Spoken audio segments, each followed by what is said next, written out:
비 내리는 어느 밤, 오래된 인사동 거리에서 사람들은 희미한 그림자처럼 스쳐 지나갔다. 오직 한 소년만이 해진 돗자리호 두 동생을 감싼 채 방금 고급 세단에서 내린 한 여성의 손을 붙잡았다. 아주머니, 제발 우유 좀 사주세요. 동생이 너무 떨고 있어요. 아무도 몰랐다. 그 순간이 여성 재벌 강민하의 인생을 통째로 바꿔놓을 줄은. 기적 같은 보은 이야기 채널에 다시 오신 것을 환영합니다. 먼저 어디서 오셨는지 알려주세요. 채널 방문이 처음이시라면 구독과 알림 설정을 잊지 마세요. 더 의미 있는 이야기를 만들 수 있도록 힘이 된답니다. 그날 밤 인사동 거리는 수증기를 머금고 있었다. 비는 억수같이 쏟아지지 않고 마치 바늘로 꿰매듯 얼룩진 기와 지붕을 뚫고 쉴 새 없이 내렸다. 처마 밑에는 웅크린 사람들의 그림자가 보였고 차들은 차가운 빗줄기를 남기며 스쳐 지나갔다. 강민아는 막 자신의 경력에서 가장 큰 계약을 마치고 나오는 길이었다. 재계에서 수조 원짜리 더블딕이라 불리는 거래였지만 그녀의 마음은 텅 비어 있었다. 빗물이 맺힌 차창에 비친 그녀의 얼굴은 이상하리 많지 차갑고 무감각했다. 그녀는 기사에게 오래된 시장 골목에 차를 세우라고 했다. 야시장의 좌판들은 이미 서둘러 정리하는 사람들의 그림자만 남아 있었다. 희미하게 작은 그림자가 보였다. 손에는 대나무 돗자리에 쌓인 두 아이를 꼭 껴안고 있었다. 가로등 불빛이 비추자 검게 그을린 얼굴과 퀭하지만 여전히 빛나는 눈이 드러났다. 소년이 입을 열었을 때 그 목소리는 너무나 떨려서 듣는 이의 심장이 멎는 듯했다.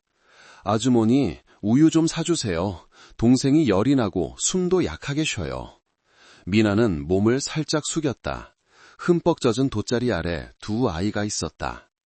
한 아이는 입술이 파랗고 다른 아이는 쌕쌕거리며 몸을 떨고 있었다. 10살쯤 되어 보이는 오빠는 말하면서도 동생들에게 바람을 막아주려 고개를 숙였다. 새 아이의 손목에는 낡은 천조각이 묶여 있었다.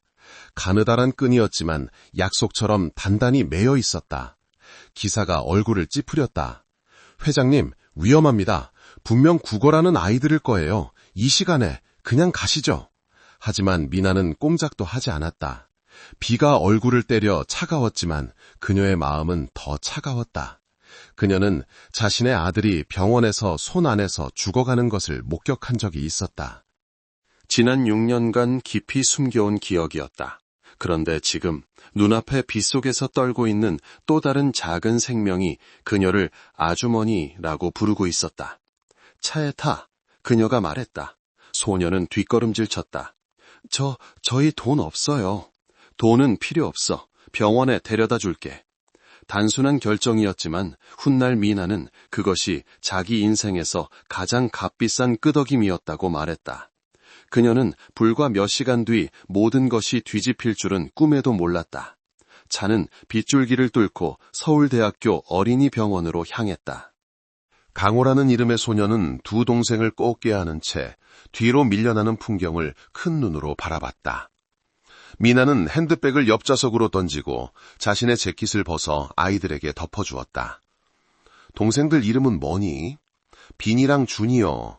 엄마가 비는 하늘이 우는 거라서 울면 안 된다고 했는데 오늘은 하늘이 너무 많이 우네요. 하늘에 있는 엄마가 많이 슬픈가 봐요. 그 말에 미나는 목이 메었다. 동정심 때문이 아니었다. 누군가에게 이끌려 자신이 도망쳐온 곳으로 되돌아간 기분 때문이었다. 그곳에는 엄마를 부르다 영원히 침묵한 아이의 목소리가 있었다. 응급실에서 박선우 의사는 그녀를 보고 짧게 물었다. 보호자이십니까? 그녀는 대답했다. 아니요. 하지만 제가 책임지겠습니다. 아이들부터 살려주세요. 그는 고개를 끄덕였다. 한 아이는 심각한 폐렴, 다른 아이는 폐혈증입니다. 만약 제때 오지 않았다면 오늘 밤을 넘기지 못했을 겁니다. 입원 서류에 서명할 때 미나는 잠시 멈칫했다. 보호자라는 텅 비어 있었고 그녀는 자신의 이름을 적었다. 파란 잉크가 차가운 종이에 스며들 때 그녀의 손은 미세하게 떨렸다. 두려워서가 아니었다. 몇 년 만에 처음으로 자신이 진짜 살아있다고 느꼈기 때문이었다. 밖에서 강호는 의자에 웅크리고 앉아 응급실 문에서 눈을 떼지 못했다. 옆에는 찢어진 대나무 돗자리가 놓여 있었고 물방울이 뚝뚝 떨어졌다. 미나가 나와 따뜻한 도시락을 건넸다. 먹어. 소녀는 고개를 저었다. 동생들을 지켜야 해요. 의사 선생님이 계시잖니. 네가 쓰러지면 누가 기다리겠어. 소녀는 그녀를 보더니 작게 고개를 끄덕였다. 그 눈에는 거절에 익숙한 사람의 경계심과 함께 가느다란 믿음의 빛이 서려 있었다. 밤은 영원히 끝나지 않을 것처럼 길었다. 빗방울이 유리창을 때릴 때마다 미나는 다른 응급실에서 결코 오지 않을 기적을 기다리던 그날을 떠올렸다. 지금 그녀는 바로 그 자리에 앉아 있었다. 하지만 이번에는 다른 이를 위한 기적을 지키기 위해서였다. 이른 아침 의사가 나왔다. 한 아이는 고비를 넘겼습니다. 다른 아이는 아직 약해서 더 지켜봐야 합니다. 강우가 벌떡 일어나 그녀의 손을 꼭 잡았다. 아주머니, 제 동생들 안 죽는 거죠? 그래, 약속할게. 그 대담을 지키기 위해 훗날 미나는 자신의 모든 것을 걸어야 했다. 임시 절차가 끝나고 그녀가 잠시 집에 다녀오려 할 때 사회복지사가 나타났다. 제복을 입은 여성은 차분한 목소리로 말했다. 혈연 만개가 없으시군요. 임의로 아이들을 돌볼 수 없습니다. 저희 센터에서 새 아이를 인수하겠습니다. 미나는 잠들어 있는 새 생명을 바라보며 대답했다. 어제 제가 차를 세우지 않았다면 저 아이들은 죽었어요. 서류를 기다리다 아이 셋을 더 묻을 셈인가요? 상계반은 잠시 주춤했지만 이내 말했다. 저는 규정대로 할 뿐입니다. 그날 밤 미나는 집에 가지 않았다. 그녀는 병원 복도에 앉아 간호사가 말아서 버리려던 대나무 돗자리를 바라봤다. 버리지 마세요. 저기 복도 끝에 걸어주세요. 비 내리던 밤 새 아이가 저기 누워 있었다는 걸 기억하게요. 흠뻑 젖은 돗자리는 하얀 벽들 사이에 슬픈 음표처럼 걸렸다. 아무도 이해하지 못했다. 이 도시에서 가장 권력 있는 여성이 왜 동이 틀 때까지 찢어진 돗자리를 쳐다보고 있는지. 하지만 미나에게 그것은 돌아감의 시작이었다. 단지 성공한 사람이 아닌 사람으로 돌아가는 시작. 새벽빛이 오래된 기와지붕 위로 희미하게 떠올랐다. 밤새 내린 수증기와 안개가 뒤섞여 온 동네를 한 폭의 수묵화로 만들었다. 병실에서 두 아이는 여전히 깊이 잠들어 있었다. 얼룩덜룩했던 얼굴은 이제 깨끗해졌고 피부에는 약간의 혈색이 돌았다. 오빠 강우는 의자에 앉아 침대 난간에 머리를 기댄 채 여전히 새 손목을 이은 천끈을 놓지 않고 있었다. 마치 그 끈이 언제라도 끊어질까 두려운 듯 작은 손으로 꽉 쥐고 있었다. 민하는 맞은편에 앉아 그 광경을 보며 마음이 무거워졌다. 그녀는 수천 건의 계약서에 서명했지만 어젯밤 그 종이 한 장만큼 압박감을 느낀 적은 없었다. 3명의 목숨, 수많은 의심, 그리고 아직 상상조차 하지 못한 풍파와 맞바꾼 서명이었다. 문이 열리고 박선우 의사가 들어와 차트를 기록하며 말했다. 두 아이는 일단 안정됐지만 계속 지켜봐야 합니다. 작은 아이는 폐가 약해서 몇 주간 계속 주사를 맞아야 해요. 민하는 고개를 끄덕였다. 필요한 건 뭐든지 해주세요. 비용은 제가 책임지겠습니다. 의사는 그녀를 흘끗 보더니 잠시 망설이다 물었다. 가족이신가요? 아니요, 그냥 지나가던 사람입니다. 그녀는 담담하게 말했지만 눈빛에는 여느 때와 다른 단호함이 서려 있었다. 의사가 나가자 강우가 문득 깨어났다. 그는 주위를 둘러보다 미나가 여전히 앉아있는 것을 보고 조심스럽게 물었다. 아주머니, 아직 안 가셨어요? 응, 동생들이 건강해지면 갈 거야. 소녀는 잠시 침묵하더니 잠시 후 주머니에서 젖은 빵 조각을 꺼내 입에 가져갔다가 다시 집어넣었다. 먹으렴, 다른 거 사줄게. 그는 고개를 저었다. 이건 엄마가 남겨주신 거예요. 헤어지면 이걸 먹고 집 냄새를 기억하라고 하셨어요. 미나는 할 말을 잃었다. 10살짜리 아이가 곰팡이가 핀 빵 조각을 집 냄새를 기억하기 위해 소중히 간직하고 있었다. 그녀는 부드럽게 말했다. 하지만 이제부턴 그걸 간직하지 않아도 돼. 이제 집이 생겼으니까. 복도 밖은 사람들로 시끄러웠다. 사회복지사 김수진 씨가 서류 뭉치를 들고 다시 찾아왔다. 강민아 씨, 드릴 말씀이 있습니다. 무슨 일이죠? 아이들을 구하신 행동은 감사하게 생각합니다. 하지만 규정에 따라 직접 양육하시거나 비용을 지불하실 수 없습니다. 이제 아이들은 제3사회보호센터로 이송될 겁니다. 지금 바로요? 빠를수록 좋습니다. 미나는 잠들어 있는 새 아이를 바라봤다. 한 아이가 온기를 찾아 손을 뻗었다. 쌕쌕거리란 숨소리가 가슴을 아프게 했다. 그녀는 고개를 들었다. 차분한 눈빛이었지만 목소리는 한 글자 한 글자 힘주어 말했다. 지금 데려가면 저 작은 아이는 죽어요. 절차라는 단어 때문에 그런 일이 벌어졌을 때 당신이 감당할 수 있다고 확신하나요? 김수진 씨는 주춤하더니 좀 더 부드러운 목소리로 말했다. 아이들을 아끼는 마음은 이해합니다. 하지만 법은 규정 외의 행동을 허용하지 않습니다. 저는 법을 어기는 게 아닙니다. 단지 옳은 일을 할 뿐입니다. 그 말은 마치 두 세계를 가르는 선과 같았다. 한쪽은 규칙, 다른 한쪽은 인간성이었다. 그날 오후 미나는 수많은 서류에 추가로 서명했다. 모든 줄 위에는 치료 기간 동안의 모든 비용과 위험을 책임질 것을 서약함이라고 명확히 인쇄되어 있었다. 아래 그녀의 서명은 손이 떨려 비뚤어졌다. 돈을 잃을까 두려워서가 아니었다. 이번에는 자신의 명성을 걸고 도박을 하고 있다는 것을 알기 때문이었다. 소문이 퍼지기 시작했다. 일부 병원 직원들이 사진을 찍어 인터넷에 올렸다. 여성 재벌 길 잃은 새 아이를 병원으로 데려와. 칭찬하는 사람도 있었고 의심하는 사람도 있었다. 이미지 관리겠지 진심일 리가. 악성 댓글이 비처럼 쏟아졌다. 강우가 그 글을 읽고는 멍한 눈으로 말했다. 사람들이 아주머니가 저희를 가식적으로 위하는 거래요. 미나는 그의 머리를 쓰다듬었다. 사람들은 말할 권리가 있어. 우리가 할 일은 반박할 필요 없이 살면 되는 거야. 밤이 되자 그녀는 복도에 앉아 여전히 간간히 비가 내리는 뜰을 내다봤다. 하지만 머릿속에서는 다른 병원, 다른 비가 내리던 옛 기억이 떠올랐다. 그녀는 이렇게 앉아 심장 합병증으로 잃은 아들을 위한 기적을 기다렸었다. 그때 그녀는 울기만 했다. 하지만 지금은 다른 새 아이를 살리고 있었다. 그녀는 희미하게 웃었다. 아마 하늘이 그녀에게 실수를 만회할 기회를 준 것일지도 모른다. 다음 날 아침 김수진 씨가 새 통지서를 들고 다시 찾아왔다. 강민아 씨, 이사님들이 뵙고 싶어 하십니다. 이 건에 대한 책임을 명확히 해야 한다고 하셨습니다. 책임이요? 사람을 구한 것도 책임을 명확히 해야 하나요? 저는 전달할 뿐입니다. 그녀는 고개를 끄덕이고 똑바로 걸어나갔다. 마음속에는 자부심과 고독감이 뒤섞여 피어올랐다. 회의에서 병원 고위 관계자는 짧게 말했다. 당신의 행동은 인도적이라고 평가됩니다.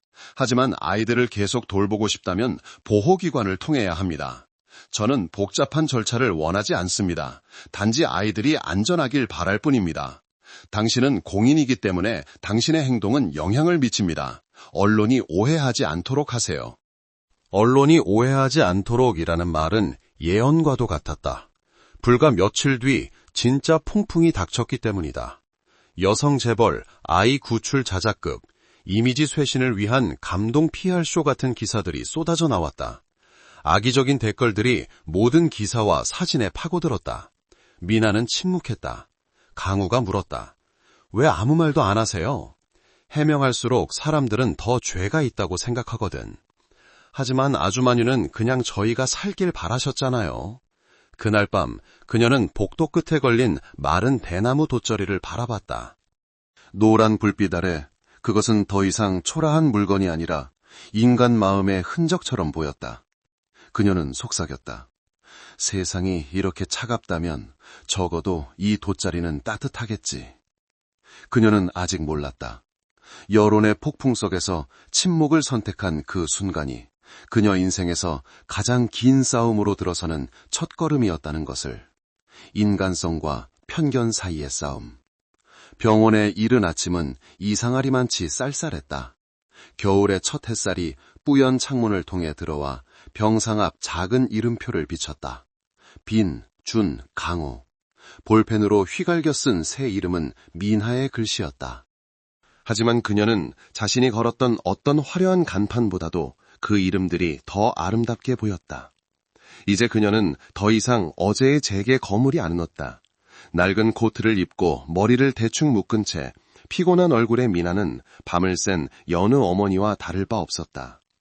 박선우 의사가 들러 새 검사지를 건넸다. 준이는 약에 반응하고 있지만 폐는 여전히 약합니다. 계속 곁에서 지켜봐야 합니다. 제가 있겠습니다. 이보다 중요한 일정은 없습니다. 그는 웃으며 고개를 저었다. 정말 특별한 분이시군요. 이렇게 망설임 없이 책임을 지겠다고 서명하는 분은 오랜만에 봅니다. 칭찬받으려고 서명한 게 아닙니다. 다시는 후회하고 싶지 않아서 서명한 겁니다. 그 말에 박선우 의사는 잠시 멍해졌다. 그는 그 차분함 뒤에 깊은 상실감이 있다는 것을 알았다. 하지만 이 여성은 동정이 필요한 게 아니었다. 행동이 필요했다. 강우가 밖에서 누군가 준 죽 한 봉지를 들고 들어왔다. 아주머니, 제가 폐지라도 팔아서 병원비 보탤 수 있을까요? 미나는 소년을 보며 웃음이 터질 뻔했지만 웃을 수가 없었다. 네가 갚을 건 아무것도 없어. 내가 바라는 건 네가 동생들과 함께 앉아 밥을 먹는 거야. 그는 망설였다. 아주머니께 폐를 끼칠까 봐요. 사람들은 우리가 구걸만 안다고 말했지. 그들은 절반만 맞았어. 너는 생명을 구걸했고 나는 그걸 줬어. 하지만 이제부터 너희는 너희 스스로의 힘으로 사는 거야. 그 세 마디 말에 강우의 눈이 빛났다. 맹목적인 믿음의 빛이 아니라 존재할 권리를 막 부여닫은 아이의 빛이었다. 그날 오후 미나의 전화는 쉴 새 없이 울렸다. 비서, 회사이사, 투자자들 모두 그녀가 어디 있는지 알고 싶어 했다. 언론은 새 아이 사건에 대해 묻고 있었다. 그녀는 짧게 메시지를 보냈다. 사람 살리는 중이니 전화하지 마. 그룹 본사 사무실에서는 주주들의 술렁였다. 곧 발표할 프로젝트를 위해 인도적인 이미지를 이용하려는 건가. 밖에서는 여론이 두 갈래로 나뉘기 시작했다. 절반은 부자도 눈물이 있구나라며 감동했고 나머지 절반은 또 PR쇼겠지라며 비꼬았다. 하지만 병원 4층 작은 병실에서 민하는 단지 규칙적인 인공호흡기 소리와 두 아이의 심장 박동 소리만 들었다. 그녀는 뉴스를 읽지도 댓글을 보지도 않았다. 단 한 가지, 그녀를 괴롭히는 것이 있었다. 그날 누군가 내 아들을 위해 멈춰졌더라면 운명이 달라졌을까. 오후에 박선우 의사가 새 서류 뭉치를 가져왔다. 이건 임시 후견인 신청서입니다. 서명하시면 기관에서 친인척을 확인할 때까지 새 아이를 돌보고 책임질 권리가 생깁니다. 꼭 필요한가요? 매우 필요합니다. 서명하지 않으면 병원은 아이들의 건강이 안정되는 즉시 보호센터로 인계해야 합니다. 그녀는 펜을 들고 서명했다. 첫 글자는 떨렸지만 점차 단호해졌다. 그 종이는 훗날 그녀가 법정에서 신문받고 여론에 둘러싸이는 증거가 되었다. 하지만 이 순간 미나는 단지 안도감을 느꼈다. 문 밖에서 강우가 서서 지켜보고 있었다. 작은 손은 익숙한 천끈을 꽉 쥐고 있었다. 그는 그녀가 왜 그렇게 많은 서류에 서명해야 하는지 이해하지 못했다. 단지 그녀가 서명할 때마다 새 남매가 그녀 곁에 하루 더 머물 수 있다는 것만 알았다. 의사가 나가자 강우가 다가왔다. 평온한 분위기를 깰까 두려운 듯 조용한 목소리였다. 아주머니, 무서우세요? 무섭지. 하지만 나는 안전하면서 틀린 사람보다 두려워도 옳은 사람이 되기로 선택했어. 그는 다 이해하지 못했지만 힘차게 고개를 끄덕였다. 해질녘, 병원은 사람들로 붐볐다.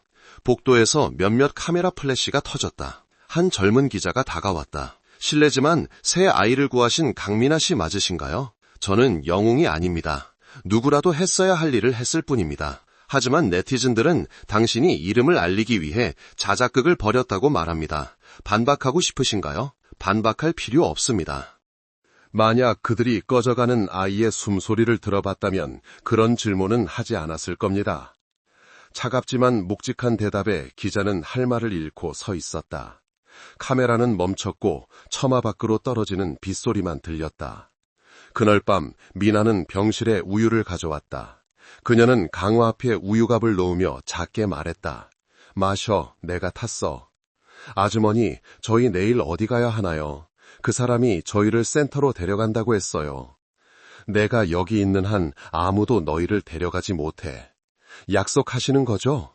응, 약속할게. 평범해 보이는 약속이었지만 훗날 그것은 그녀를 인생에서 가장 긴 법적 싸움으로 묶는 끈이 될 것이었다. 깊은 밤 복도는 텅 비었고 문틈으로 바람소리만 윙윙거렸다. 미나는 병실 문 앞에 앉아 식은 커피잔을 들고 있었다. 그녀는 벽 거울을 바라봤다. 눈앞의 여성은 더 이상 화려하지도 화장기도 없었다. 하지만 눈빛에는 그녀가 한때 잃어버렸던 것, 인간에 대한 믿음이 있었다. 그녀는 돈벌이에 몰두했던 지난 세월을 떠올렸다. 수십 건의 거래, 권력과 돈 앞에 고개 숙이는 수백 명의 사람들을 목격했다. 그런데 빗속에서 맨몸으로 서 있던 한 소년의 아주머니, 동생에게 우유 좀 사주세요 라는 한마디가 그녀를 이틀 밤이나 뜬눈으로 지새우게 했다. 미나는 희미한 불빛이 비치는 천장을 올려다보며 가볍게 숨을 내쉬었다. 창밖에는 여전히 비가 내리고 있었다. 그녀는 내일이 어떻게 될지 몰랐다. 단지 내일 아침에도 여전히 여기 앉아 있을 것이라는 것만 알았다. 한번 사람을 구해달라는 부름에 심장이 뛰기 시작했다면 더 이상 돌아갈 길은 없기 때문이었다. 사흘 뒤 병원의 분위기는 더 이상 평온하지 않았다. 미나가 임시 후견인 서류에 서명한 순간부터 소식은 불길처럼 번져나갔다. 소셜미디어는 응급실에서 아이를 안고 있는 그녀의 사진으로 도배되었다. 자극적인 제목들이 달렸다. 여성 재벌과 한밤중에 길 잃은 새아이, 진실인가 쇼인가. 게시물 아래에는 비난이 넘쳐났다. 부자가 착하면 내 손에 장을 찢은다. 곧 상장할 회사 눈물 PR 작전이겠지. 애들은 불쌍하지만 저런 쇼는 제일 싫어. 한 줄 한 줄이 차가운 칼날 같았지만 미나는 읽지 않았다. 그녀는 단지 주변에 호기심 어린 시선이 늘어났다는 것을 깨달았다. 몇몇 사람들은 복도에서 그녀의 사진을 찍었고 다른 사람들은 그녀가 강호에게 죽을 먹여주는 모습을 몰래 촬영했다. 오후가 되자 사회복지사 김수진 씨가 다시 나타났다. 여전히 차분한 얼굴, 미리 연습한 듯 정확한 억양이었다. 강미나 씨, 다시 뵙겠습니다. 미나는 우유값을 내려놓고 똑바로 쳐다봤다. 좋은 소식은 아닐 것 같군요. 오늘 노동부로부터 지시를 받았습니다. 새 아이를 오늘 즉시 센터로 이송하라는 요구입니다.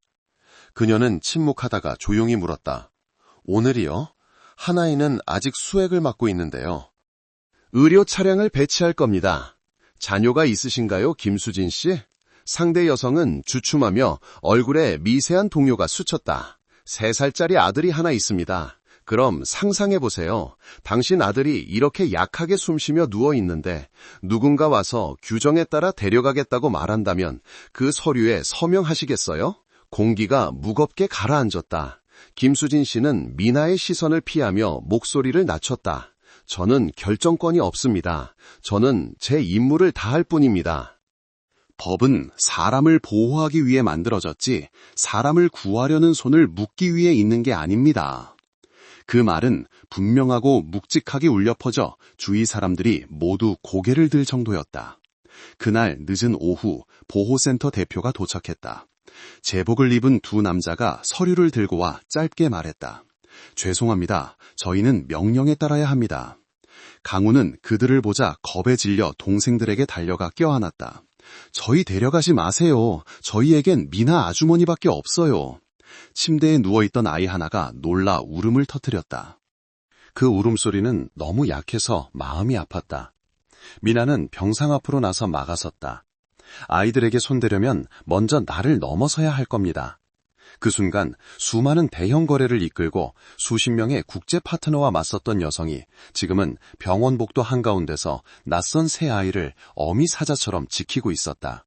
박선우 의사가 달려와 말렸다. 자, 다들 진정하세요. 의료적 소견 없이 아이들을 데려갈 수 없습니다. 한 아이는 아직 위독합니다. 제가 전문가로서 책임지겠습니다. 두 남자는 서로를 쳐다보더니 기세가 꺾였다. 알겠습니다. 보건부의 의견을 기다리겠습니다. 하지만 강민아 씨, 당신이 지금 하는 일은 매우 면밀히 검토될 거라는 걸 알아두세요. 그날 밤 병원 복도는 환하게 밝았다. 미나는 침대 옆에 앉아 잠든 새 아이를 바라봤다. 밖에서는 다시 전화가 울렸다. 회사 홍보이사였다. 회장님, 언론이 들끓고 있습니다. 이 일을 인도주의 캠페인으로 만들 수 있습니다. 아이들도 돕고 회사 이미지도 높일 수 있어요. 제가 이미 게시물 초안을 작성해뒀습니다. 그녀는 말을 끊었다. 목소리는 강철처럼 차가웠다. 권이사, 전부 삭제해. 만약 회사 이름이 이 아이들과 엮이는 걸 보면 내가 사임하겠어. 하지만 회장님, 언론이 회장님을 악역으로 몰아가고 있습니다. 우리 쪽 이야기도 해야죠. 나는 이야기할 필요 없어. 나는 아이들이 숨 쉬는 게 필요해. 전화는 끊겼다. 그녀는 벽에 머리를 기대고 눈을 감았다. 온몸이 녹초가 될 지경이었다. 하지만 마음속으로는 진짜 싸움이 이제 막 시작되었음을 알았다. 다음 날 아침 그녀는 보건부, 병원, 보호센터 대표관의 정보교환회의에 불려갔다. 차갑게 밝은 회의실은 공기가 돌처럼 무거웠다. 백발의 한 남성, 사회보호과장이 엄한 목소리로 말했다. 강민아 씨, 당신의 마음은 이해합니다. 하지만 모든 일에는 절차가 있습니다. 당신이 임의로 임시 양육 서류에 서명한 것은 법적 절차 위반으로 간주될 수 있습니다. 저는 양육하려는 게 아닙니다. 사람을 구한 겁니다.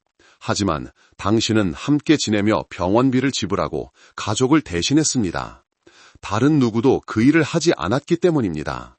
다른 남성이 펜을 내려놓으며 무거운 목소리로 말했다. 나쁜 의도가 없었다는 건 믿습니다. 하지만 이제 관련 기관에 맡기는 게 좋겠습니다. 그녀는 입술을 깨물었다. 제가 물러나면 이 새 아이가 흩어지거나 버려지지 않을 거라고 누가 보장하죠? 센터에는 명확한 규정이 있습니다. 규정은 품을 대신할 수 없습니다. 방 안은 쥐 죽은 듯 조용했다. 누군가 작게 기침했고 누군가는 그녀의 시선을 피했다. 마침내 과장이 한숨을 쉬었다. 일단 아이들이 완전히 회복될 때까지는 당신이 돌보는 것을 허락하겠습니다. 하지만 그 후에는 인계해야 합니다. 미나는 고개를 끄덕였다. 하지만 마음속으로는 일단이라는 말이 단지 유예일 뿐이라는 것을 알았다. 그날 저녁 박선호 의사가 그녀에게 작은 봉투를 건넸다. 어떤 분이 보내셨습니다. 당신의 행동에 감동받았다고 하더군요. 그녀가 봉투를 열자 안에는 새하얀 우산 하나와 손으로 쓴 쪽지가 들어 있었다. 아무도 빗속에 홀로 서 있게 하지 마세요. 미나는 우산을 들고 뿌연 창문 너머를 바라봤다. 다시 빗방울이 떨어지기 시작했다. 그녀는 힘든 며칠 만에 드물게 미소를 지었다. 아마 저 밖에는 여전히 선한 것을 믿는 사람이 있는지도 모른다. 그녀는 우산을 병상 옆에 두고 몸을 숙여 속삭였다. 자거라. 이제 비에 젖을 일은 없을 거야. 그리고 그녀는 의자를 끌어당겨 앉았다. 아픈 아이를 밤새 간호하는 어머니처럼 조용히. 그녀는 앞으로 폭풍이 몰아칠지라도 자신의 서명을 거두지 않을 것이라고 알았다. 한번 마음으로 펜을 들었다면 아무리 무거운 책임이라도 인간의 의무가 되기 때문이었다. 일주일 후 강민아의 이야기는 소셜미디어에서 가장 뜨거운 주제가 되었다. 텔레비전, 인터넷 뉴스, 유튜브 채널 할 것 없이 어디서나 병원에서 새 아이를 안고 있는 여성의 이미지가 나타났다. 각 채널은 저마다 다른 방식으로 이야기를 풀었다. 어떤 이는 그녀를 인도주의 영웅으로 치켜세웠고 어떤 이는 그녀를 브랜드 이미지를 위한 PR의 여왕으로 깎아내렸다. 매일 아침 눈을 뜰 때마다 그녀는 자신이 신문지상에서 해부당하고 있는 것을 보았다. 한마디 한마디, 몸짓 하나하나, 심지어 눈빛까지도. 한 신문은 가난한 자의 눈물을 사는 여인이라는 자극적인 제목을 달았고 다른 신문은 이것이 PR이라면 이 시대 가장 가치 있는 PR이다 라고 썼다. 미나는 신문을 읽고는 접었다. 더 이상 화가 나지 않았다. 단지 피로감을 느꼈다. 많은 이들이 안락함을 선택할 나이에 그녀는 아무도 요구하지 않은 싸움 속에서 발버둥치고 있었다. 단지 비 내리는 밤의 한 손길 때문에. 그녀의 회사가 흔들리기 시작했다. 도심 한가운데 밝게 빛나는 본사에서 긴급 회의가 열렸다. 미나가 들어서자 모든 시선이 그녀에게 쏠렸다. 호기심, 걱정, 그리고 책망까지 섞여 있었다. 이사회 의장이 먼저 입을 열었다. 강 총괄, 제발 이해해 주시오. 이 일이 주가에 영향을 미치고 있어. 언론은 제멋대로 쓰고 있고 해외 주주들은 그룹의 투명성을 의심하고 있어.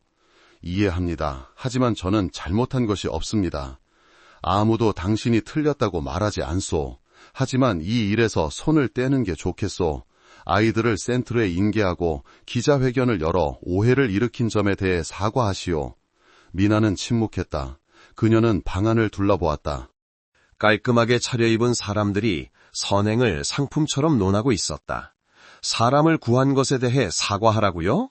그녀가 되물었다. 차분한 목소리였지만 방안 전체를 얼어붙게 만들었다.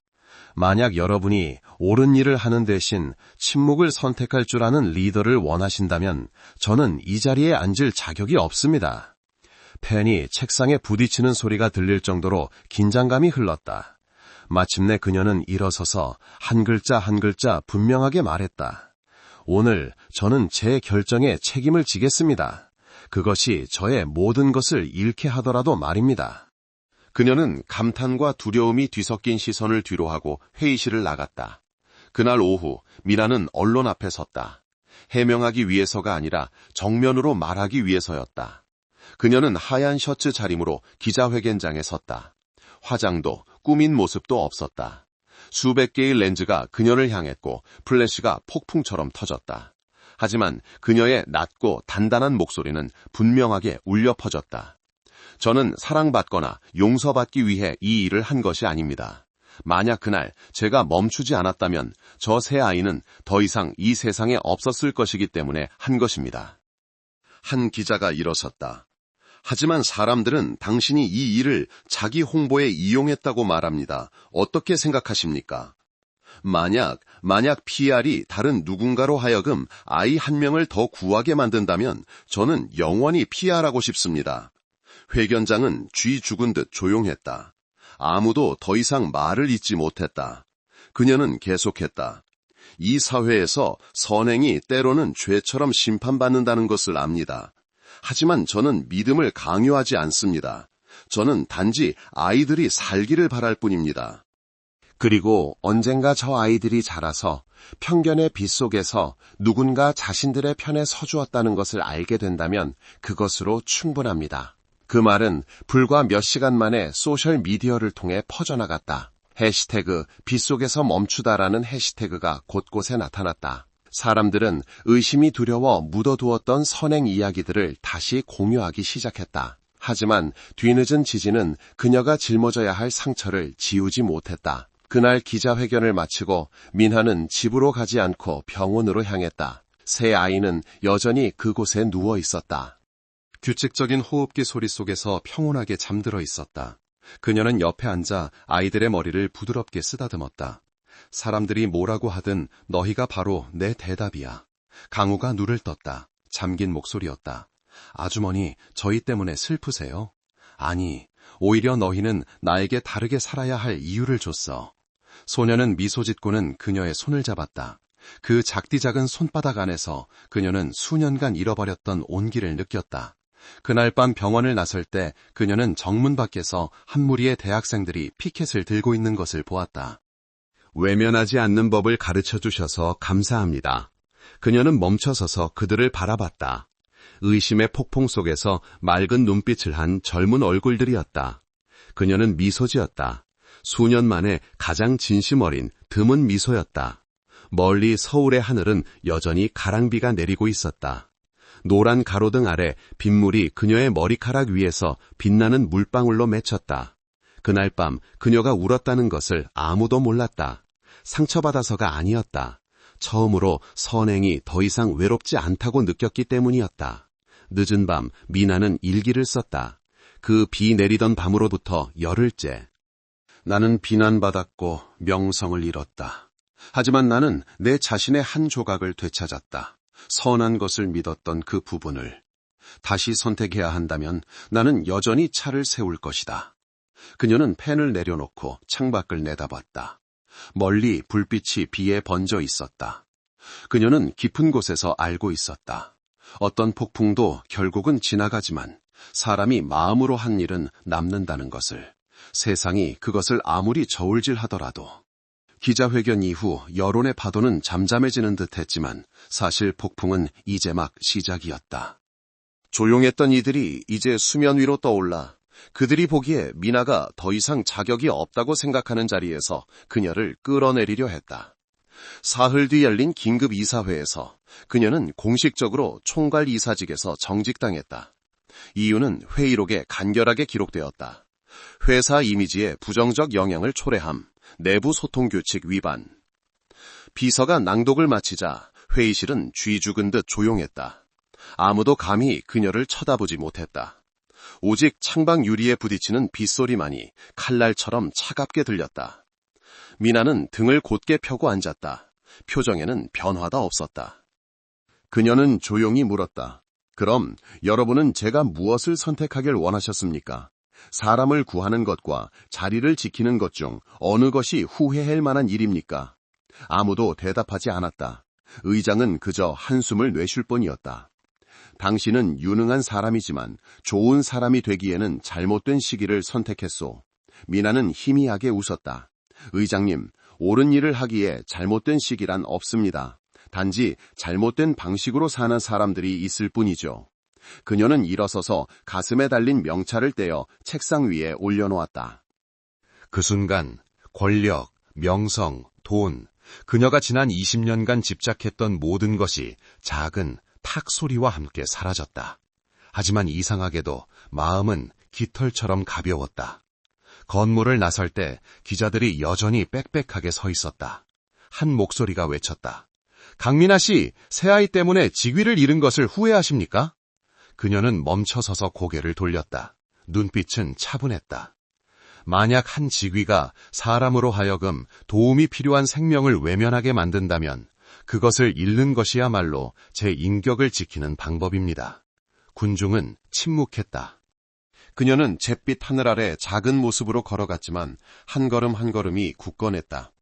같은 날 오후 그녀의 전화가 쉴 새 없이 울렸다. 회사 변호사가 소식을 전했다.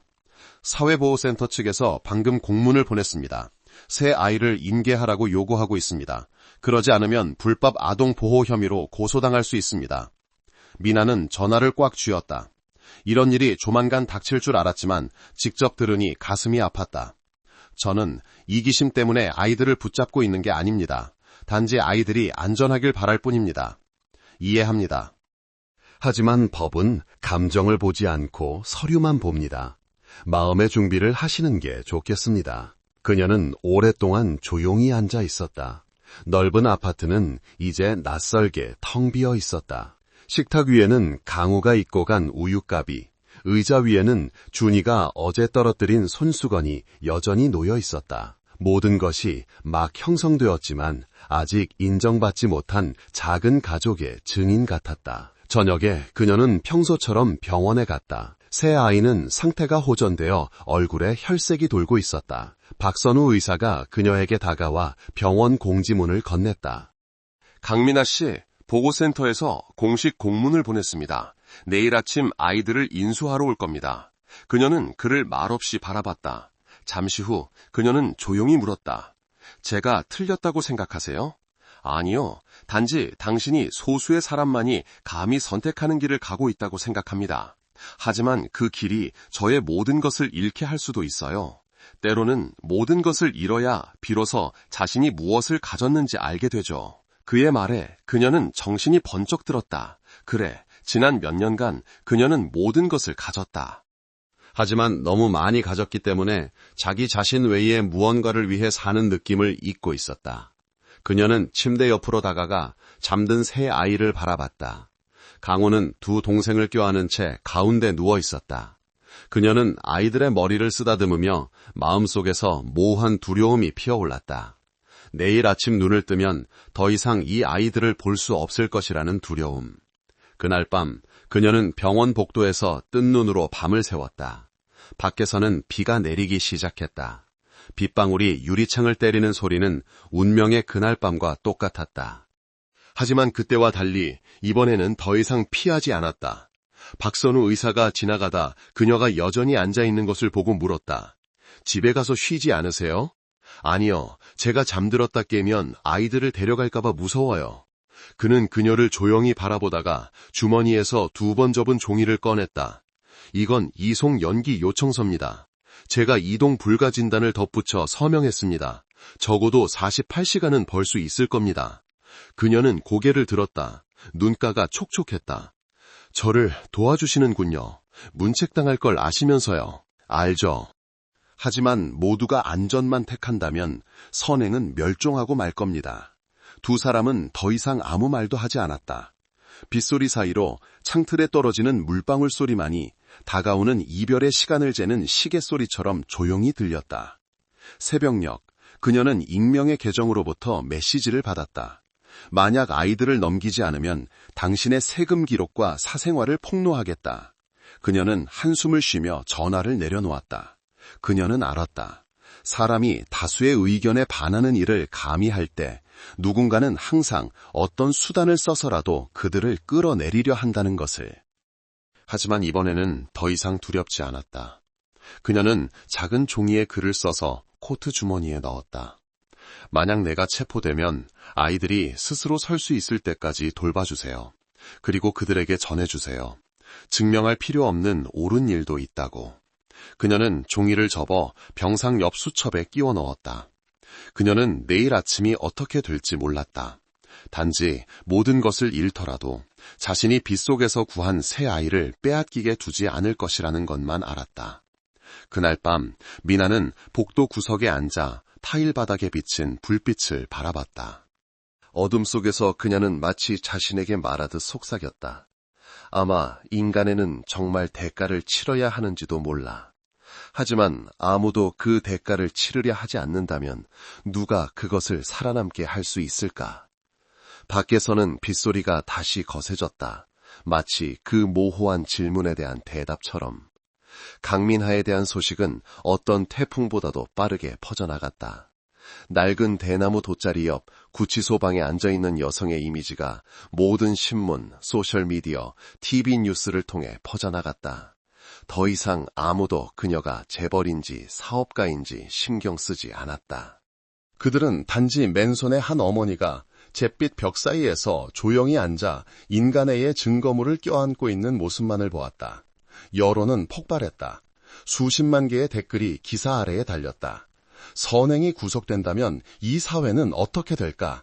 당신을 모르지만 내가 두려워했던 일을 감히 해주셔서 감사합니다. 인도주의가 설 자리가 없는 나라는 부유해져서 무엇 하나. 대학생들이 거리로 나와 강민하의 석방을 요구하는 피켓을 들기 시작했다. 많은 예술가, 작가, 변호사들이 목소리를 냈다. 한 주요 신문은 사설을 실었다. 인간에는 유죄가 될 수 없다. 사회 전체가 마치 긴 잠에서 깨어난 듯했다. 사람들이 외면하고 번거로움을 두려워하고 책임을 회피하는 데 익숙했던 잠에서. 작은 구치소 방에서 민하는 바깥에서 벌어지는 일을 전혀 알지 못했다. 매일 그녀에게는 밥과 물, 그리고 진술서를 쓸 몇 장의 흰 종이만 주어졌다. 하지만 진술 대신 그녀는 편지를 썼다. 선한 것을 아직 믿는 이들에게 저를 상징으로 만들지 마세요. 제가 한 일이 평범한 일이 되게 해주세요. 만약 누군가 빗속에 쓰러진다면 부디 정부의 허락을 기다리지 말고 몸을 숙여주세요. 그 편지는 어떻게인지 밖으로 새어나갔다. 단 하룻밤 만에 수백만 번 공유되었다. 어떤 이는 그것을 인쇄해 학교 벽에 붙였고 어떤 이는 시의회 회의 중에 그것을 읽었다. 어떤 이는 조용히 마지막 문장을 복사해 프로필 사진으로 설정했다. 선행은 칭송받을 필요가 없다. 단지 자유로워야 할 뿐이다. 병원에서 박선우 의사는 새 아이의 임시 대리인이 되었다. 매일 그는 수백 통의 기자, 자선단체, 그리고 돕고 싶어하는 평범한 시민들의 전화를 받았다. 어느 날 아침 그가 병실에 갔을 때 강우가 두 동생에게 글자를 가르치고 있는 것을 보았다. 종이 위에는 삐뚤삐뚤한 세 글자가 쓰여 있었다. 강민하 우리 엄마. 그가 조용히 물었다. 미나 아주머니가 어디 계신지 아니? 알아요. 저희를 구하다가 갇히셨어요. 누가 밉니? 아니요. 아주머니가 그러셨어요. 옳은 일을 했는데 벌을 받으면 그 노력이 헛되지 않게 우리가 더 잘 살아야 한다고요. 박선우 의사는 할 말을 잃었다. 그 단순한 말이 그의 가슴을 뭉클하게 했다. 아마 저 세 아이는 공문서를 작성하는 어른들보다 세상을 더 잘 이해하고 있는지도 모른다. 구금된 지 열흘째 되는 날, 인권 변호사 진현우가 강민아의 변호를 자원했다. 인터뷰에서 그는 단호하게 말했다. 수임료는 받지 않겠습니다. 저는 단지 선례가 만들어지길 원할 뿐입니다. 선행은 유죄가 될 수 없다는 선례 말입니다. 동시에 서울의 한 법대생 그룹이 돗자리법 캠페인을 시작했다. 그들은 낡은 법 조항을 개정하여 개인이 행정허가 없이 긴급 상황에서 약자를 임시로 돌보고 보호할 권리를 허용하는 규정을 추가할 것을 제안했다. 그 캠페인은 불길처럼 번져나갔다. 사흘 만에 50만 명 이상이 지지 서명을 했다.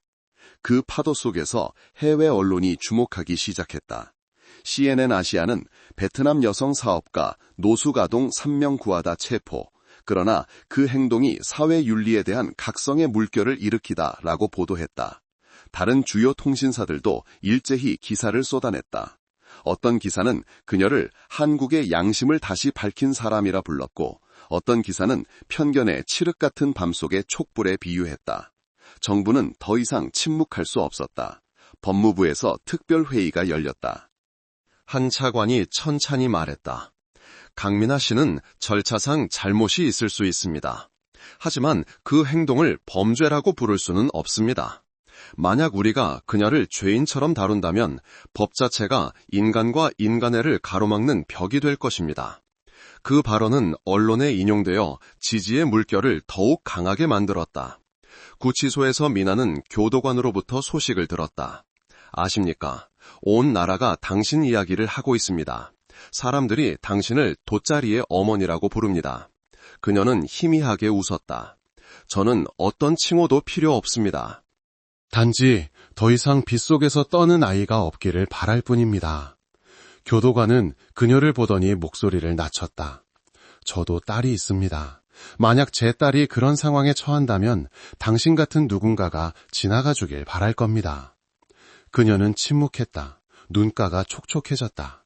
아마 그 순간 구치소 열쇠를 준 사람이 그 말을 했을 때 그녀는 진짜 기적이 시작되었음을 깨달았다.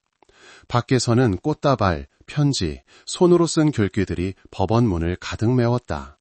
침묵하지 않아주셔서 감사합니다, 강민아 씨. 약자를 위해 고개 숙일 줄 아는 사회가 바로 서는 사회다. 강민아의 이야기는 더 이상 한 사람의 개인사가 아니었다. 그것은 공동체 전체를 비추는 거울이 되었다. 모두가 스스로에게 물어야 했다. 그날 밤이 나였다면 나는 차를 세웠을까? 강민아가 체포된 지 14일째 되는 아침, 서울 하늘은 이상하리 많지 맑았다. 며칠간의 잿빛 비가 그치고 햇살이 처음으로 구치소 창문을 통해 들어와 낡은 대나무 돗자리 위에서 반짝였다. 그녀는 일어나 손으로 돗자리 표면을 부드럽게 만졌다. 운명의 밤에 거친 감촉이 여전히 남아있었다. 오늘 그녀는 다시 법정에 설 것이다. 방문이 열렸다. 교도관이 다소 이상한 톤으로 조용히 말했다. 재판 준비하세요. 오늘 아침은 생중계될 겁니다. 생중계요? 네, 온 나라가 지켜보고 있습니다. 민하는 희미하게 미소 지었다. 며칠 만에 처음으로 그녀는 바깥바람이 더 이상 차갑지 않다고 느꼈다. 그날 법정은 사람들로 가득 찼다. TV로 생중계되었고 수천 명의 사람들이 법원 문 밖까지 넘쳐났다. 강민하에게 정의를 이라는 글씨가 적힌 피켓이 높이 들렸다. 들꽃 다발이 곳곳에 놓여 있었다. 그 소박한 향기가 사람들의 열기와 섞여 따뜻하면서도 성스러운 분위기를 자아냈다. 미나가 들어서서 방청석 전체가 일어섰다. 아무도 소리치거나 박수치지 않았다. 오직 절대적인 침묵만이 흘렀다. 존경의 침묵이었다. 그녀는 고개 숙여 인사하고 피고인석에 앉았다. 진현우 변호사가 일어서서 낮고 또렷한 목소리로 변론을 시작했다. 존경하는 재판장님, 제 의뢰인은 범죄자가 아닙니다. 그녀는 수천 명의 다른 사람들이 외면했던 일을 한 사람입니다. 만약 오늘 우리가 인간애를 처벌한다면 내일은 누가 감히 사람을 구하겠습니까? 방청석이 술렁였다. 나이든 판사가 의사봉을 두드려 정숙을 명했지만 그의 눈에는 감동의 빛이 서려 있었다. 진 변호사는 증거를 제시했다. 비 내리던 밤 미나가 차를 세우는 장면이 담긴 CCTV 영상, 세 아이의 의료 기록, 그리고 수십만 시민들의 지지 편지. 그리고 그는 모두를 침묵하게 만든 한마디로 변론을 마쳤다. 인간애는 죄명이 될 수 없습니다. 그리고 만약 법이 인간애를 품을 만큼 너그럽지 못하다면 바뀌어야 하는 것은 선행을 한 사람이 아니라 바로 우리 법을 만드는 사람들입니다. 그 순간 박수갈채가 터져나왔다. 의사봉이 연달아 울렸지만 방청석 전체에 차오르는 감정을 억누를 수는 없었다. 민하가 최후 진술을 할 차례가 되었다. 그녀는 일어서서 주위를 둘러보았다. 표정은 평온했고 눈빛은 맑았다. 저는 동정을 구하지 않습니다. 단지 모든 분들이 이해해 주시길 바랄 뿐입니다. 때로는 가장 옳은 일이 가장 비합리적인 일이라는 것을요. 저는 영웅이 되기 위해 새 아이를 구한 것이 아닙니다. 외면했다면 제가 살아갈 수 없었기 때문입니다. 그녀는 잠시 멈췄다. 목소리가 메었다. 사람을 구한 죄로 감옥에 가야 한다면 받아들이겠습니다. 하지만 오늘 판결이 누군가로 하여금 버려진 아이를 보고 차를 멈추게 할 수 있다면 저의 모든 손실은 가치가 있습니다. 법정은 터져나왔다. 더 이상 아무도 눈물을 참을 수 없었다. 휴정 후 판사가 돌아왔다. 떨리는 손으로 판결문을 들고 있었다. 그는 마지막 부분에서 목이 맨 채 천천히 한 글자 한 글자 읽어내려갔다. 피고인 강민아의 행동은 사적인 이익이 없고 긴급한 인명구조 정신에서 비롯된 인도적 행위임을 고려하여 재판부는 피고인에게 무죄를 선고한다. 동시에 노동부의 인도적 구호 행위를 보호하기 위한 관련 규정 조정을 권고하는 바이다. 의사봉 소리가 탕, 탕, 탕 하고 울려 퍼지자 방청석 전체가 박수와 울음, 환호성으로 폭발했다. 강민아 무죄! 강민아 무죄! 민하는 가만히 서 있었다. 눈에는 눈물이 고였지만 웃지 않고 조용히 두 손을 모아 고개를 숙였다. 눈물 한 방울 한 방울이 그녀가 법정으로 가져온 대나무 돗자리 위로 떨어졌다. 마치 인간의 승리를 위한 소박한 의식처럼. 그날 오후 법원 문을 나설 때 노란 햇살이 눈부시게 쏟아졌다. 거리 전체가 환호성으로 가득 찼고 꽃잎이 공중으로 흩날렸다. 박선호 의사가 두 아이를 안고 있었고 강우가 달려와 그녀를 힘껏 껴안았다. 아주머니가 죄가 없을 줄 알았어요. 아주머니는 세상에서 제일 좋은 사람이라고 했잖아요. 그녀는 소년을 품에 안고 눈물을 흘렸다. 아니야, 강우야. 좋은 사람들은 저기 밖에 있는 분들이야. 그분들이 바로 나를 구해주신 분들이란다. 몇 달 후 민하는 공식적으로 돗자리 재단을 설립했다. 길을 잃은 아이들과 노숙인을 돕는 비영리 단체였다. 재단의 슬로건은 단 6글자였다. 누구도 빗속에 홀로 두지 않는다. 출범식 날 그녀는 연설도 테이프 커팅도 하지 않았다. 단지 그 대나무 돗자리를 책상 위에 올려놓고 말했다. 이것은 기념품이 아닙니다. 우리가 왜 시작했는지를 기억하게 하는 알림입니다. 그 재단을 통해 전국 각지야 수백 개의 임시쉼터가 문을 열었다. 버려졌던 아이들은 학교에 가게 되었고 노숙인들은 의료 서비스와 직업 훈련을 받았다. 그리고 모든 프로그램의 중심에는 민하의 이야기가 있었다. 기적은 하늘에서 오는 것이 아니라 빗속에서 멈출 용기에서 온다는 것을 상기시켜주는 이야기. 어느 날 저녁 모든 직원이 퇴근한 후 민하는 작은 사무실에 홀로 앉아 있었다. 책상 위에는 그 시절 새 아이, 강우, 빈, 준의 사진 3장이 놓여 있었다.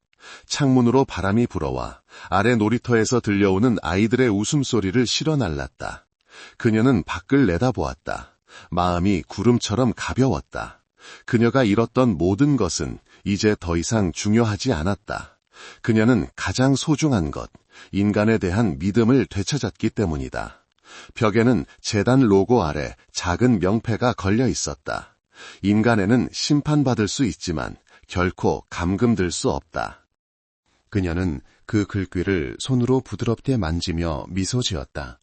밖에서는 다시 비가 내리기 시작했다. 하지만 이번에는 민하는 두렵지 않았다. 그녀는 모든 비 뒤에는 기다리는 햇살이 있다는 것을 알았다. 강민하가 무죄 판결을 받은 지 1년이 흘렀다. 봄은 예년보다 일찍 찾아와 변화의 낯선 온기를 품고 왔다. 서울 외곽, 한때 버려진 공장이었던 부지에 이제 노란색으로 칠해진 작은 건물 단지가 들어섰다. 정문에는 손으로 쓴 나무 간판이 걸려 있었다. 돗자리 쉼터, 모든 아이가 다시 시작하는 곳. 아침 햇살이 창문을 통해 들어와 수십 쌍의 순수한 눈망울을 비췄다. 한때 길거리에서 잠들었던 아이들이 이제 제잘거리며 글을 배우고 마당에서 웃음소리를 터뜨렸다. 그 맑은 웃음소리에 한때 사회 전체의 폭풍 한가운데 섰던 여성 강민하가 문턱에 조용히 멈춰서서 바라보았다. 그녀는 여전히 예전처럼 소박하게 입고 있었다. 하얀 셔츠, 베이지색 면바지.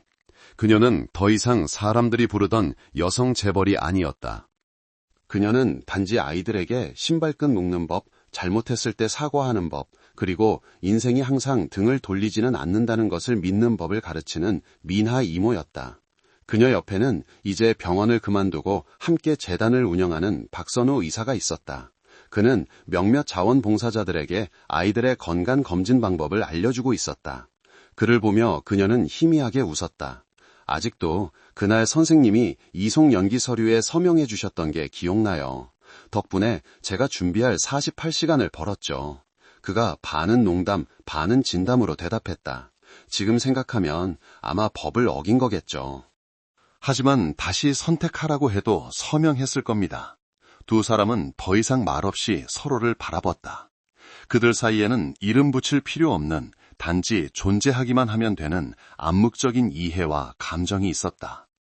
행정구역의 작은 방에서 민하는 노트북을 열어 재단의 재무 보고서를 읽었다. 기부금 흐름은 꾸준히 증가했지만 그녀는 여전히 고민이 많았다. 그녀가 박선우에게 말했다. 저는 돗자리 쉼터가 단지 밥과 담요를 나눠주는 곳이 되길 원치 않아요. 아이들이 기술을 배우고 꿈을 갖고 미래를 가질 수 있는 법을 배우길 원해요. 직업 훈련반을 열 생각이군요.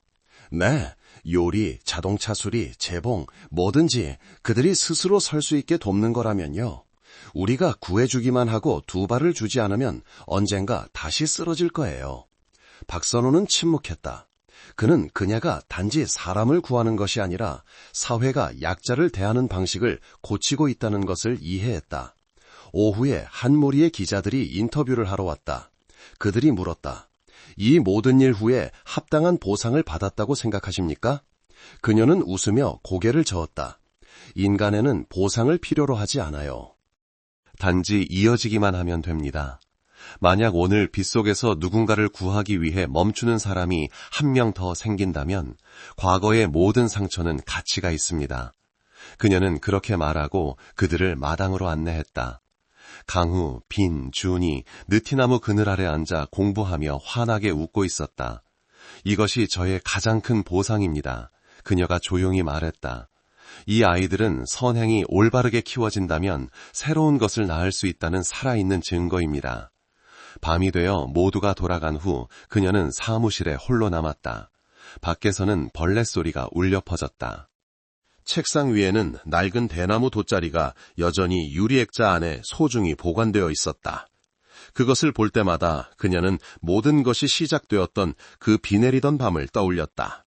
그녀가 모든 것을 잃고 또한 자기 자신을 되찾았던 곳을. 돗자리 옆에는 두꺼운 수첩이 있었다. 갈색 가죽 표지에는 정성스러운 글씨로 멈춰선 사람들의 일기라고 적혀 있었다. 그것은 재단의 새 프로젝트였다. 누구나 자신이 누군가를 돕기 위해 멈췄던 순간을 기록할 수 있는 곳이었다. 그 안에는 소박한 이야기들이 담겨 있었다. 길에서 할머니에게 우산을 씌워드렸다. 버려진 고양이를 주워왔다. 길 잃은 아이에게 내 낡은 신발을 주었다. 그녀는 한 줄 한 줄 읽으며 눈물을 흘리면서도 미소 지었다. 그녀는 깨달았다. 자신이 집힌 불씨가 단 하룻밤을 밝힌 것이 아니라 거리 곳곳, 마음 곳곳으로 퍼져나가고 있다는 것을.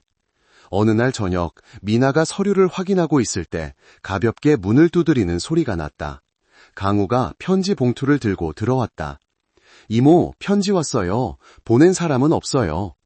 그녀가 봉투를 열었다. 안에는 삐뚤빼뚤한 글씨로 쓴 작은 종이가 있었다. 저는 한때 새 아이의 친모에 대한 정보를 팔려 했던 사람입니다. 후회했습니다. 이제 재단의 작은 보탬이 되고 싶습니다. 저 같은 사람들을 미워하지 않아주셔서 감사합니다. 그와 함께 조심스럽게 접힌 지폐 3장이 들어 있었다. 미나는 편지를 꽉 쥐었다. 마음이 가라앉았다. 그녀는 쓴 사람이 누구인지 몰랐지만 또 하나의 영혼이 구원받았음을 이해했다. 밤이 깊어지자 그녀는 마당으로 나갔다. 하늘에서는 다시 가랑비가 내리고 있었다. 젖은 흙냄새가 풍겼다. 아이들은 잠들었고 건물에는 몇 개의 등불만 희미하게 빛나고 있었다. 그녀는 고개를 들어 하늘을 보며 혼잣말처럼 조용히 말했다. 비야, 이번엔 무섭지 않아. 이 비 아래에는 나처럼 멈춰서는 수백 명의 다른 사람들이 있으니까. 바람이 부드럽게 불어와 아이들의 희미한 웃음소리를 실어날랐다. 옅은 비 사이로 작은 쉼터에서 새어나오는 노란 불빛이 결코 꺼지지 않을 불꽃처럼 반짝였다. 그리고 미나는 자신의 여정이 아직 끝나지 않았음을 알았다. 그것은 단지 새로운 장으로 접어들었을 뿐이었다. 인간애가 더 이상 드문 일이 아니라 공동체 전체의 습관이 되는 장으로. 이듬해 여름, 돛저리 쉼터에는 거의 200명의 아이들이 보살핌을 받고 있었다. 언론은 이를 한국의 인도주의적 기적이라 불렀다. 하지만 미나는 그것을 승리라고 생각하지 않았다. 그녀에게 이곳에 오는 아이 한 명 한 명은 자랑할 숫자가 아니라 계속 써내려가야 할 미완의 이야기였다. 그러던 6월의 어느 아침, 예기치 않은 풍파가 다시 찾아왔다. 쉼터에서 살았던 한 무리의 청소년들이 근처 마트에서 물건을 훔치다 붙잡혔다. 경찰이 오고 사람들이 수군거렸다. 저 애들 돛자리 재단 출신이래. 거봐, 저런 애들 키워봤자 시한폭탄이나 마찬가지지. 소문은 독한 바람처럼 빠르게 퍼져나갔다. 인터넷 뉴스는 선행에서 실패로 인도주의 모델이 부담이 될 때라는 자극적인 제목을 달았다. 민화는 그 글을 읽으며 가슴이 아팠다. 그녀가 한때 품에 안았던 아이들, 사람 인자를 처음 가르쳤던 아이들이었다. 오후에 그녀는 경찰서에 출석 요청을 받았다. 세 소녀는 구석에 앉아 고개를 숙인 채 침묵하고 있었다. 그녀는 들어서서 그들을 바라보았다. 화가 나기보다는 안쓰러웠다. 왜 그랬는지 이모한테 말해줄 수 있니? 그녀가 부드럽게 물었다. 한 소년이 딸리는 목소리로 대답했다. 훔치려던 건 아니었어요. 그냥 동생한테 줄 음식을 좀 가져가고 싶었어요. 사람들이 비웃을까봐 우리가 쉼터 출신이라고 말하기가 무서워서. 그의 목소리는 점점 작아지다 메었다. 민하는 눈물을 감추기 위해 고개를 돌렸다. 그녀는 이것이 단지 잘못된 행동이 아니라 자존감의 상처임을 이해했다. 그녀는 사람들이 아이들이 책임을 지게 둬야 한다. 그러지 않으면 의존하게 될 것이라고 충고했음에도 불구하고 세 아이 모두에 대한 보호자 서명을 했다. 아니요, 그녀가 대답했다. 저는 아이들이 잘못을 저질러도 그들이 바로잡길 기다리는 사람이 있다는 걸 알게 하고 싶습니다. 다음 날 그녀가 새 아이를 다시 받아들였다는 소식이 퍼져나갔다. 많은 사람들이 그녀가 범죄를 감싸고 돈다고 비난했다. 맹목적인 인도주의는 시스템 전체를 죽일 것이다. 당신의 선행도 결국 이용당할 뿐이다. 하지만 그 아래에는 수천 개의 다른 대깔도 있었다. 미나 이모가 없었다면 저 아이들은 굶어 죽었을 것이다. 누구나 그녀처럼 용서할 용기가 있다면 좋을 텐데. 여론은 양분되었다. 다시 한번 그녀는 사회의 저울 위에 올려졌다. 그날 밤 쉼터의 작은 방으로 강우가 들어왔다. 이제 15살이 되어 키가 그녀만큼 커진 그였다. 이모, 속상하세요? 그가 물었다. 속상하진 않아. 그냥 지칠 뿐이야. 어렸을 때 이모가 그러셨어요. 선행이 항상 올바르게 이해받는 건 아니라고. 이제야 그 말이 정말 이해가 돼요. 그녀는 그를 보며 미소 지었다. 내 말을 기억하고 있었구나. 네, 그리고 이모한테 부탁할 게 있어요. 뭔데? 제가 이모를 대신해서 저 아이들을 다시 가르치게 해주세요. 저 아이들이 한때 잘못했더라도 다시 시작할 수 있다는 걸 알게 해주고 싶어요. 미나는 할 말을 잃었다. 그녀는 강호의 눈에서 더 이상 예전의 두려움이 아니라 한때 구원받았던 사람의 믿음을 보았다. 그녀는 목이 메어 고개를 끄덕였다. 그래, 강호야, 널 믿는다. 가서 해.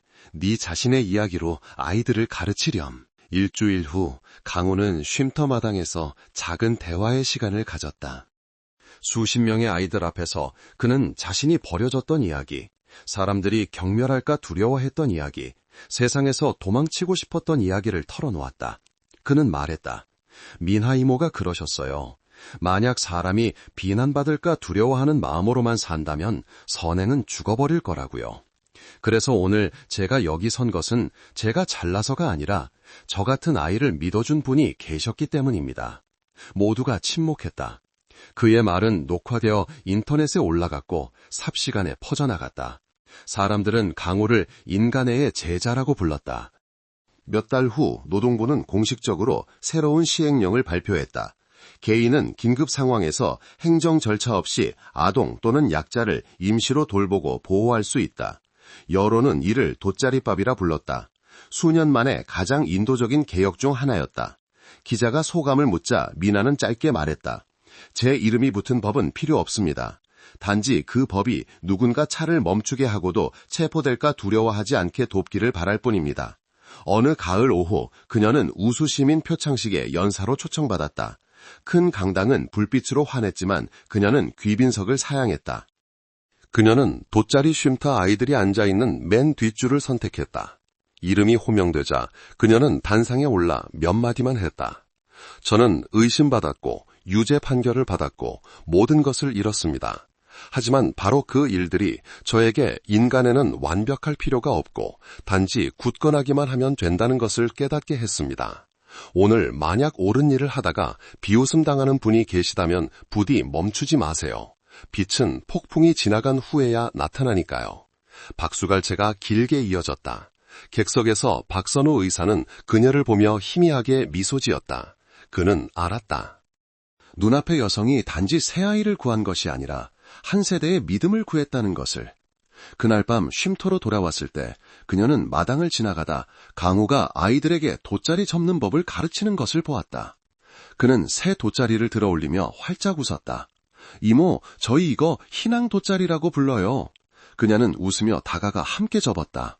손이 대나무 살에 닿을 때마다 마음이 따뜻해지는 것을 느꼈다. 인간의 불씨가 누군가 온 마음으로 지키는 한 결코 꺼지지 않을 것임을 알았기 때문이다. 밖에서는 바람이 부드럽게 불고 옅은 비가 등불 아래 반짝이며 내리기 시작했다.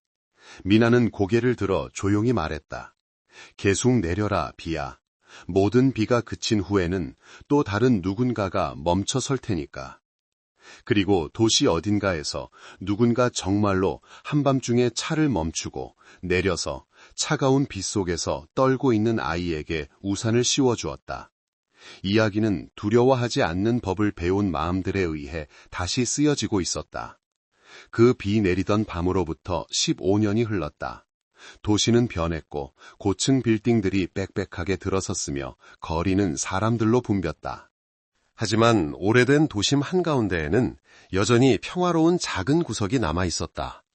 돗자리 쉼터라는 글씨가 새겨진 나무 대문이 그곳에 서 있었다. 간판도 홍보도 없이 그저 설립자처럼 겸손하게. 안에서는 매일 아침 아이들의 제잘거리는 소리가 울려 퍼졌다.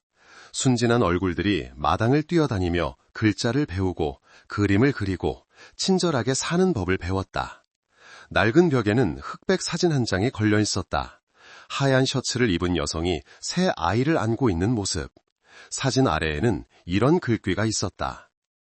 다시 선택해야 한다면 나는 여전히 차를 세울 것이다. 강미나 1975-2038. 미나는 3년 전 지병으로 평화롭게 세상을 떠났다. 온 나라가 침묵으로 그녀를 배웅했다. 그날 아무도 크게 울지 않았다. 단지 하얀 꽃다발이 쉼터 입구를 가득 메웠을 뿐이다. 각 꽃다발에는 애도합니다 대신 멈춰주셔서 감사합니다라고 쓰여 있었다. 그날 그녀가 비 내리는 밤에 구했던 소년 강우는 영정 옆에 서서 낡은 대나무 돗자리를 꽉 쥐고 있었다. 그는 연설도 거창한 말도 하지 않고 단지 속삭였다. 이모는 선행은 칭송받을 필요가 없다고 하셨죠. 이제야 알겠어요. 그저 계속 살아있기만 하면 된다는 걸요. 약속할게요. 이 불씨를 절대 꺼지지 않게 지킬게요. 이제 강우는 30대 남성이 되어 전국 돗자리 재단의 총괄 이사가 되었다. 베트남 전역에 40개가 넘는 쉼터 네트워크를 갖추고 매년 수천 명의 길 잃은 아이들이 구조되고 학교에 가고 기술을 배웠다. 그리고 모든 시설에는 같은 나무 간판과 같은 좌우명이 걸려 있었다. 누구도 빗속에 홀로 두지 않는다. 10월의 어느 아침 서울의 첫 쉼터에서 강우는 새로운 자원봉사 대학생들을 안내하고 있었다. 한 젊은 여학생이 물었다. 강우 선생님, 돗자리 재단 설립자님은 정말 어떤 분이셨어요? 그는 온화하게 웃었다. 그분은 천사가 아니었어요. 화도 내고 오해도 받고 쓰러지기도 했지요. 하지만 그분을 특별하게 만든 것은 고통이 자신을 불친절하게 만들도록 내버려 두지 않았다는 점이에요. 모두가 침묵했다. 느티나무 잎사귀 사이로 햇살이 비쳐 기억의 조각들처럼 반짝였다. 오후에 강우는 교회 작은 언덕에 있는 미나의 묘를 찾았다. 그녀의 묘는 소박했다. 그녀가 그에게 했던 말이 새겨진 비석 하나뿐이었다. 사람이 누군가를 위해 멈출 때 세상도 귀 기울이기 위해 멈춘다. 그는 빛바랜 대나무 돗자리를 올려놓으며 작게 말했다. 이모, 이제 아이들이 직접 돗자리를 만들어요. 그걸 팔아서 장학 기금을 마련하고요. 모든 돗자리 구석에는 기억의 표시로 하자가 새겨져 있어요. 바람이 부드럽게 스쳐 지나가며 종이꽃가지를 흔들었다. 그는 고개를 들었다. 바람에 섞인 그녀의 온화한 웃음소리가 들리는 듯했다. 그날 저녁 돗자리 재단은 창립 15주년 기념식을 열었다. 무대는 화려하지 않았다. 단지 부드러운 노란 불빛과 수천 명의 여정과 함께한 상징인 대나무 돗자리가 중앙에 놓여 있었다. 강우가 마이크를 들고 무대에 올랐다. 그의 목소리는 낮았지만 단단했다. 오늘 우리는 단지 강미나 이모님을 기리는 것이 아니라 그분이 가르쳐주신 것을 되돌아보기 위해 모였습니다. 그분은 인간에는 선물이 아니라 책임이라고 하셨습니다. 그리고 그 책임은 이제 우리 모두의 손에 있습니다. 그는 잠시 말을 멈추고 앞줄을 바라보았다. 그곳에는 한때의 아이들이 이제 어른이 되어 앉아 있었다. 간호사도 있었고 교사도 있었고 경찰관도 있었다. 그들은 자랑스러운 눈빛으로 고개를 끄덕였다. 한 젊은 여성이 무대에 올라 조심스럽게 기타를 잡았다. 그녀는 기념식을 위해 직접 작곡한 새로운 노래를 불렀다. 빗속에서 나는 멈춰 섰네. 노래가 울려 퍼지자 객석 어딘가에서 누군가 흐느꼈다. 마지막 소절이 기레게 울렸다. 모두가 바람처럼 스쳐 지나간다면 누가 남아서 사람이 될까? 분위기는 고요해졌다. 희미한 불빛 속에서 무대 중앙의 대나무 돗자리가 갑자기 불빛을 반사하며 마치 숨쉬는 듯 반짝였다. 행사가 끝난 후 강우는 홀로 남았다. 책상 위에서 그는 낡은 수첩, 멈춰선 사람들의 일기를 펼쳤다. 이제 그 수첩은 너무 두꺼워져 10권으로 나뉘어 베트남 전역의 수천 가지 이야기를 담고 있었다. 시장에서 쓰러진 할아버지를 주워 병원으로 데려갔다. 길가에서 우는 여자를 보고 단지 그녀의 손을 잡아주었다. 오늘 버려진 강아지를 구했다. 미나 이모가 인간에는 종을 가리지 않는다고 했던 말이 기억나서. 한 장 한 장이 미나 이모가 뿌렸던 기적의 조각이었다. 그는 수첩을 닫고 깊은 숨을 들이마셨다. 창밖 하늘에서는 다시 비가 내리고 있었다. 그는 일어나 마당으로 나갔다. 비는 새지 않고 어깨를 적실 정도였다. 아이들이 달려나와 외쳤다. 강호 형, 비 온다, 비 와! 그가 웃으며 말했다. 그래서 뭐, 우리 골목 입구 가게 이모들한테 우산 씌워주러 가요. 그가 고개를 끄덕였다. 모두가 빗솜으로 달려나갔다. 손에는 우산을 들고 맨발로 타일 바닥을 밟으며. 그 소박하고 맑은 모습이야말로 민하가 믿었던 것에 대한 가장 생생한 증거였다. 인간에는 가장 작은 행동으로 심어질 때 싹틀 수 있다는 것. 그날 밤 비가 그치자 강우는 처마 밑에 앉아 일기장에 마지막 줄을 썼다.